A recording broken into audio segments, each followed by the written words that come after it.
প্রবক্তা রুহুল আমিন সাহেবকে আমি কিছু বলার জন্য অনুরোধ করছি। আসসালামু আলাইকুম। মঞ্চ উপবিষ্ট আজকের সভার সভাপতি সকল এবং আমাদের পাহাড়ের ল্যান্ডলেস মানুষগুলাকে ডাকছিল। আমরা সবাই ওই হাই স্কুল আমাদের এখানে মঞ্চে উপস্থিত আছে আমাদের মাননীয়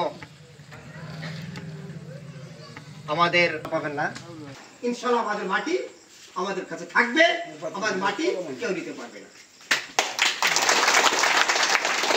যাই হোক, আমাদের গণ্যমান্য ব্যক্তি আরো আছে, আমাদের প্রফেসর সাহেব আছে, আমাদের ধুবড়ী জেলার কৃষক মুক্তি সংগ্রাম সমিতির সভাপতি আছে এবং অন্যান্য বুজুর্গ আছে।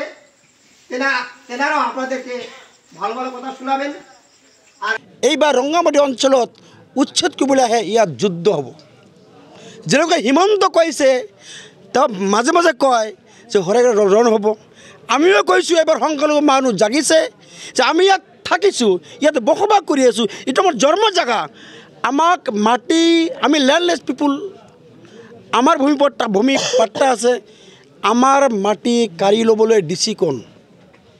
ইয়াৰ ৰাইজে সিদ্ধান্ত লৈছে যে এটুকুৰা মাটি আমি নিদিম আৰু আমাৰ মাটি বহিৰাগত আদানী আম্বানীক দিলে আমি সহ্য নকৰোঁ। গতিকে আমাৰ কথা এটাই যে ইয়াত তেজৰ নদী বৈ যাব পাৰে, ইয়াত মানুহ মৰিব পাৰে, কিন্তু এটুকুৰা মাটি ৰংগামাটি অঞ্চলৰ পৰা, পানবিল অঞ্চলৰ পৰা এটুকুৰা মাটি ডিচিক দিয়া নহ'ব।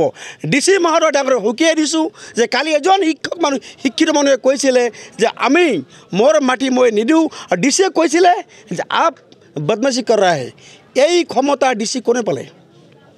ডিচি এজন চাকৰ হয়, তেওঁ ৰাইজৰ সেৱক হয়।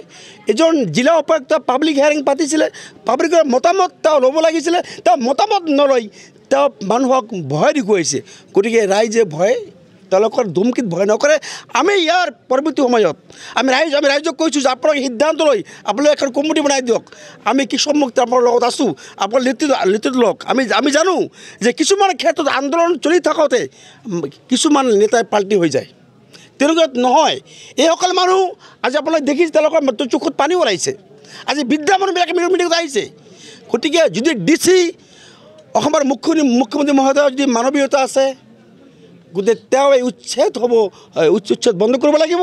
আৰু অন্যথা আমি ইয়াৰ পৰা ব্যাপক গণ আন্দোলন কৰিম আৰু আমি জীৱন দিবলৈ বাধ্য থাকিম। এটুকুৰা মাটি ইয়াৰ পৰা কাকো দিয়া নহ'ব। জিলা প্ৰশাসনে যদি বল প্ৰয়োগ কৰে তেতিয়া কি প্ৰস্তুত হ'ব?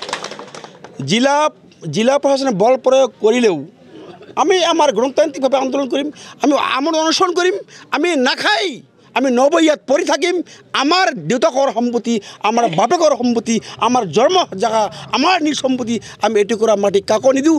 এই আহ্বান আৰু এই দাবী লৈ আমি ইয়াত আমৰণ অনশন বহিবলৈ বাধ্য থাকিম।